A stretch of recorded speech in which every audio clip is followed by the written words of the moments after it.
Good morning, everyone. Welcome to Pre-Market News and Views by In the Money Stocks. Today is Tuesday, February 12th, 2013. There's a lot to cover. Let's get right into the charts here. We'll start off with the usual S&P 500 E-mini futures. You will see that the futures are catching a bid higher, trading at $1,514.25 per contract. Decent little pop there, just up $1.25, but off of the morning lows. As you can see, really around 3 o'clock in the morning, the futures started to rally up, and they are trading right now around the 15-14 level. If you take a look at the U.S. dollar index, what you'll see here is the dollar is starting to fall. Around that time, 3 o'clock in the morning, the dollar did start to decline, and the market started to reverse the other way. Yes, believe it or not, because of the light volume nature we've seen lately, the dollar is not as effective as it was as an inverse indicator, but the dollar is still trading inverse to the overall stock markets, especially here in the United States and in Europe. A couple of other things to talk about today is the European markets. Right now you do have them all basically slightly higher today. German DAX is only up by 2 points. The Italian market is flat. Spain is up by 0.7%. CAC 40 is up by 0.3%. And the London FTSE, which can print their own money, is up by about 0.4%. So again, it looks like Europe's on pause to see exactly what the U.S. markets are going to do. Then they'll take the lead here, and we'll see how they trade over the next couple of hours. The European markets do close at 11:30 in the morning. Some news out of Asia last night. It looks like they reopened after the Chinese New Year. The Nikkei was the big winner, finishing up nearly 2%.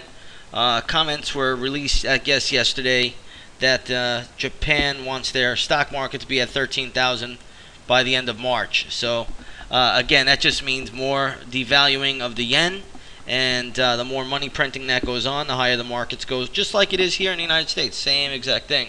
So Japan just taking a page out of the Bernanke's book and going the same way. You want to watch a lot of Japanese ADRs today. They could be in play. Toyota Motor has been a big winner as of late. Stock is now overbought, so you have to be careful there. You have stocks like Canon, which have been struggling a little bit, but this is one that could see a little bit of a rebound. Honda Motor Corp also something that could catch a little bit of a bid, although it is on the lighter side. And there are a host of other Japanese ADRs out there that you have to watch for. But right now, it looks like the Japanese markets are trying to inflate. We'll see if the EWJ catches a little bit more of a bid. This is also very overbought already on the bigger time frames, but that could catch a small bid today. So we'll have to watch for that going forward. Let's take a look at oil and gold this morning. Here you have the gold market, which is flat but was hit yesterday. So gold was sold off yesterday. Today it is unchanged, sitting at $1,649 an ounce. Let's take a look at the GLD. This morning the GLD is trading right at 159.34. The GLD closed at 159.70. So really no movement there. It is off the low. If the dollar sells off more, maybe gold will get a little bit of a bid. But the daily chart is still not showing a lot of strength in gold, at least at the moment. Lower levels do signal bounce areas, but we are not there yet. Let's take a look at light sweet crude this morning. Light sweet crude is trading higher by 53 cents to $97.56 a barrel. If you take a look at the USO, which is a good proxy for light sweet crude, you'll see that that is trading higher slightly, trading around $35.35. Oil did have a solid day yesterday, and oil is continuing to move up higher today. So again, we'll watch for the dollar. If the dollar falls, expect higher oil prices. It's really just that cut and dry, that simple. Going forward, there are some stocks out here today that are in play, but I'm going to leave those levels for the chat room. A couple stocks I will be watching today will be Fossil. This here has had a pretty good gap higher. Coors is another one. This is a really solid gap up. The stock closed yesterday at 57. And then we have, I believe, one or two others that are in play this morning. So we're going to watch for those gap plays this morning. And I will be releasing all the levels in the chat room.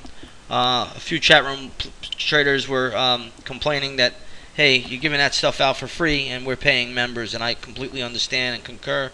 And so the gap levels will be released in the chat room. So come on over, take a 7-day free trial. You'll see what it's all about, and I think you'll be happily rewarded if you start to learn how to play these gap plays each and every day.